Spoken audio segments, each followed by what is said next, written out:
नमस्कार। Hello friends, how are you. आप सभी का मेरे चैनल पर स्वागत है। आई होप कि आप सभी अच्छे होंगे, अपना भी ख्याल रख रहे होंगे और दूसरों का भी ख्याल रख रहे होंगे। बढ़िया, ऐसे ही सभी का ख्याल रखिए, मालिक आपका ख्याल रखेगा ज़रूर। आज हम बात करेंगे जितने भी गुरु, पीर, फ़कीर, संत या फिर भगवान आए हैं इस धरती पर, चाहे संत का रूप लेकर आए हों, चाहे असली रूप लेकर आए हों, तो ये बात साफ कर देते हैं कि ये बात साफ साफ कर देते हैं कि जो भगवान है उन्होंने ये सृष्टि बनाई है और उनकी मर्जी से ये सृष्टि चल रही है। आप कहेंगे उनकी मर्जी कैसे, हमारी मर्जी कैसे नहीं। तो जितने गुरु, पीर, फ़कीर आए इस धरती पर, उन्होंने कहा नशा मत करो, वैसे वर्ती मत करो, सृष्टि का भला करो। तब तो आपने कहा कि हमारी मर्जी है, हम सृष्टि का भला करें ना करें, हम नशा करें ना करें, वो हमारी मर्जी है। तो वैसे ही मर्जी भगवान की भी है। भगवान की मर्जी है कि वो अपनी मर्जी से सृष्टि चला रहा है, वो अपनी मर्जी से दुनिया बना रहा है, वो अपनी मर्जी से दुनिया को नष्ट कर रहा है, वो अपनी मर्जी से दुनिया को वापस बुला रहा है, दुनिया को वापस भेज रहा है। तो क्या कारण है कि इन संतों को और इन देवी देवताओं को, या जितने गुरु, पीर, फ़कीर आते हैं भगवान के रूप से, संत का रूप ले लेते हैं, तो इनको लोग बुरा भला क्यों कहते हैं? और ये इनका ऐसा नेचर कैसे होता है कि ये दुनिया को और प्रकृति को, किसी को भी भनक नहीं लगने देते कि इस धरती पर भगवान आ चुका है।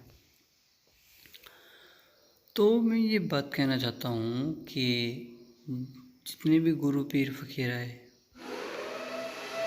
एक बात तो उनमें कॉमन थी कि वो भगवान थे, लेकिन उनमें एक बात और कॉमन थी कि जब तक उनको दुनिया बुरा भला बोलती रही, तब तक उन्होंने कुछ नहीं कहा, प्रेम से रहे, प्रेम भाव से, किसी को ना मारा न किसी को कुछ बोला।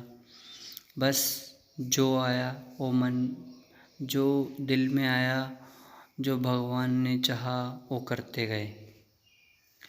क्योंकि अक्सर हमने सुना है God is everywhere. God is everywhere का मतलब भगवान हर जगह है, फिर भी सबको देख रहा है। भगवान एक होते हुए सभी को देख रहा है।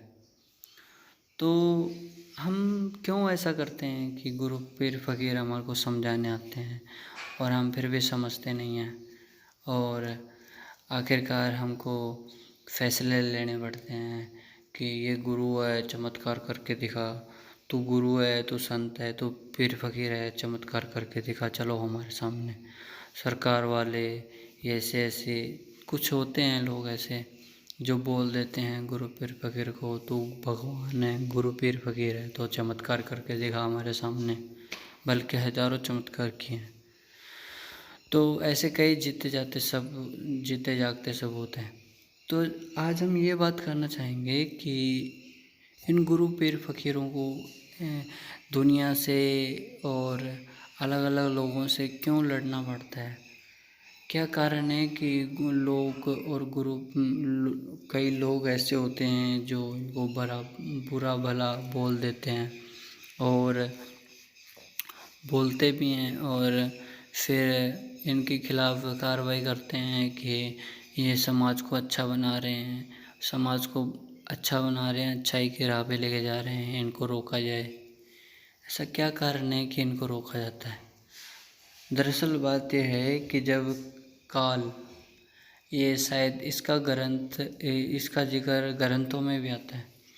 जो काल था, तो काल ने भगवान, जितने भी गुरु, पीर, फ़कीर आए, उन सभी से, मतलब भगवान संत के रूप में है, तो उन सभी से वचन लिया गया कि आप असली रूप धारण नहीं करेंगे इस कलयुग में, और लोगों को इस चीज़ अच्छी तरह बताएंगे नहीं कि हम भगवान हैं।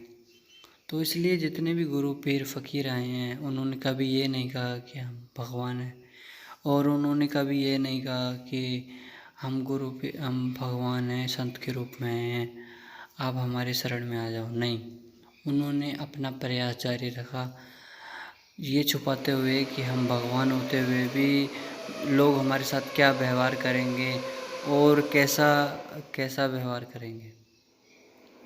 कई लोग इतने ढीठ होते हैं कि गुरु पीर फ़कीरों के ऊपर अत्याचार कर देते हैं, और कई गुरु पीर संत फ़कीरों के ऊपर अलग अलग मामले दर्ज हो जाते हैं। तो मैं कहना चाहूँगा कि आप ये कैसे सोच लेते हैं 2 मिनट की न्यूज़ देख के, या फिर 5 मिनट 10 मिनट, या सारे चैनलों पे एक ही न्यूज़ आ रही है, उनका कहने का मतलब यही है। या फिर संतों और गुरु पीर फ़कीरों को ऐसा झेलना ही क्यों पड़ता है कि वो भगवान के रूप में हैं, तो उनको इतना झेलना क्यों पड़ता है? क्योंकि काल ने वचन ले रखे हैं, उनको झेलना पड़ता है। तो गाइस, मेरा कहने का मतलब ये है कि आपको पता है, जब भी दुनिया बदली है इस कलयुग में, जब भी महामारी से दुनिया बदली है, जब भी बुराइयों का अंत जीत के साथ हुआ है, सच्चाई की जीत के साथ हुआ है, तो आप ये क्यों नहीं समझ लेते कि हम जितने भी गुरु पीर फ़कीर आते हैं उनको एक बार समझने की कोशिश करें। हम उनको एक बार समझने की कोशिश करें। हालांकि समझा नहीं जा सकता, लेकिन फिर भी हम समझने की कोशिश करें। क्यों हम उनको बुरा भला बोलते हैं, क्यों उनको टीवी चैनलों पे सरेआम सरेआम मतलब बेइज्जत करते हैं। तो मेरा कहने का मतलब ये है कि ऐसा ऐसा करना नहीं चाहिए, क्योंकि वो दुनिया को सुधारते हैं, अपने को सुधारते हैं, आपको सुधारते हैं, दुनिया बदलते हैं, इतिहास बदलते हैं। तो आपको कह रहे हैं नशा छोड़ दो, वैश्यावृत्ति छोड़ दो, अच्छे काम करने लग जाओ, तो इसमें गलत क्या है? तो आप वही बात कर देते हैं कि हमारी मर्जी है। तो फिर भगवान की भी मर्जी होती है, तब अगर बदला लेने पे आता है, अगर तब हिसाब लेने पे आता है, तब आप डरते हो कि भगवान हमारे से हिसाब क्यों ले रहा है। तो इससे बढ़िया यही है कि हम संत पीर फ़कीर की बात मान लें, क्योंकि संत पीर फ़कीर एक भगवान के रूप से संत के रूप में या गुरु पीर फ़कीर के रूप में आता है, जो हमको आगाह करता है कि आपका पाप का घड़ा आपके पाप का घड़ा बढ़ता जा रहा है। आप सुधर जाइए, आप मान जाइए, वरना मजबूरन तबाही का मंजर आपको देखना पड़ेगा। तो हम मानते क्यों नहीं हैं? हम बुराइयों की तरफ मुर्गे काट रहे हैं, बियर पी रहे हैं, लड़कियों की इज्जत लूट रहे हैं, सरेआम कोठों पे इज्जत बिक रही है, सरकारें बिक रही हैं, लोग बिक रहे हैं, देश बिक रहा है, और तो क्या बिकना है। तो मेरा कहने का मतलब ये है कि हम इन संत गुरु पीर फ़कीरों की बात क्यों नहीं मानते। ये कहते हैं नशा छोड़ दो तो छोड़ दो, ये कहते हैं बुराई छोड़ दो तो छोड़ दो, नहीं फिर आपको तबाही का मंजर अभी भी देखने को मिल रहा है और आगे भी देखने को मिलेगा। तो मेरा कहने का मतलब ये है कि इन संत गुरु पीर फ़कीरों की बात माना करें, इनके उलट मत चला करें, क्योंकि अगर आप उनके उलट चलेंगे तो आपको तबाही का मंजर देखना पड़ेगा, लाजमी देखना पड़ेगा। तो मेरा कहने का मतलब ये है कि जितने भी गुरु पीर फ़कीर आते हैं, इनकी इज्जत करना सीखें, इन जो ये ज्ञान दे रहे हैं इन पे अमल करना सीखें, और जो ये ज्ञान दे रहे हैं उनमें कितनी सच्चाई है उस पे सर्च किया करें, जैसे साइंटिस्ट सर्च करते हैं, या फिर जो भी साइंटिस्ट सर्च नहीं करते, वो अमल करके देखते हैं, उसी तरह आप अमल करके देखें तो क्या फल मिलेगा, क्या फ़ैसला आएगा, वो आपके हित में होगा। तो मेरा कहने का मतलब ये है, जितने भी गुरु पीर फ़कीरों ने ग्रंथ बनाए हैं उनके हिसाब से चलें, जो भगवान ने सृष्टि बनाई है उसके हिसाब से चले। आप मुर्गे मार्गे ये बेड़े बूढ़े काट के खा रहे हो, भगवान ने फल फ्रूट लगाए हैं वो खाइए।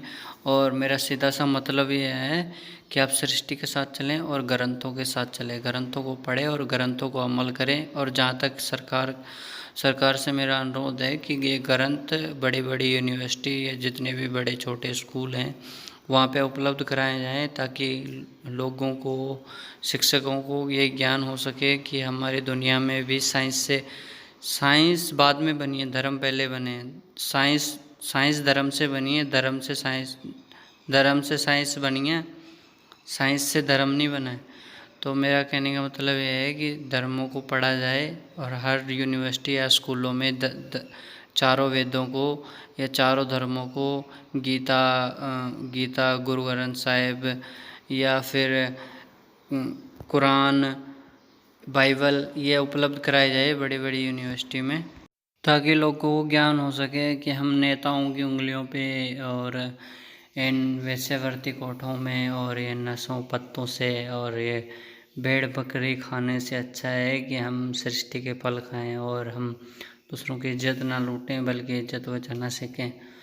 और जहाँ तक बात आती है संत गुरु पीर फकीरों की, तो हम ये कैसे मान लेते हैं कि 2-3 न्यूज़ चैनलों ने और कुछ सरकारी लोगों ने या कुछ जो बेइज्जत लोग होते हैं उन्होंने अगर संत गुरु पीर फकीर के बारे में उल्टा सीधा बोल दिया तो हम उनकी बात क्यों मान लेते हैं? गुरु पीर फकीर वैसे होंगे? गुरु पीर फकीर कभी गलत नहीं होते, कभी भी गलत नहीं होते। तो हम उनकी बातों से दूर रहें जो ऐसी अफवाहें फैलाते हैं और ऐसी बातें करते हैं, उनसे किनारा करना सही अच्छा रहता है। तो आप ये कैसे मान लेते हैं गुरु पीर फकीर गलत होते हैं? गुरु पीर फकीर कभी गलत नहीं होते, किसी भी हाल में गलत नहीं होते हैं।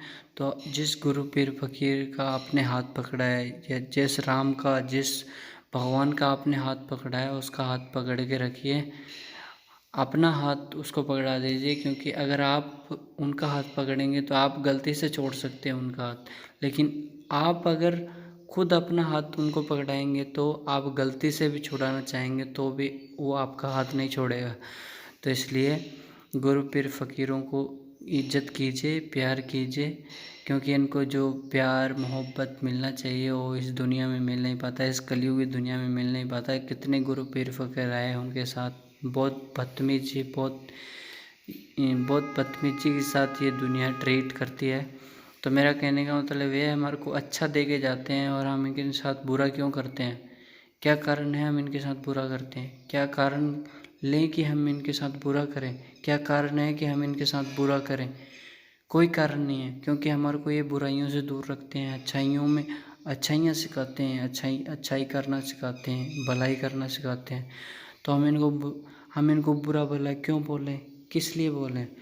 तो इसलिए आप गुरु पीर फकीरों की, राम, जो भी भगवान हैं उन सभी की इज्जत करें और ग्रंथ पढ़ें, ग्रंथों में क्या लिखा है उनको अमल करें। अमल करने से सब कुछ होता है, बैठे हाथ पे हाथ रखने से कुछ नहीं होता है। जय हिंद, जय भारत।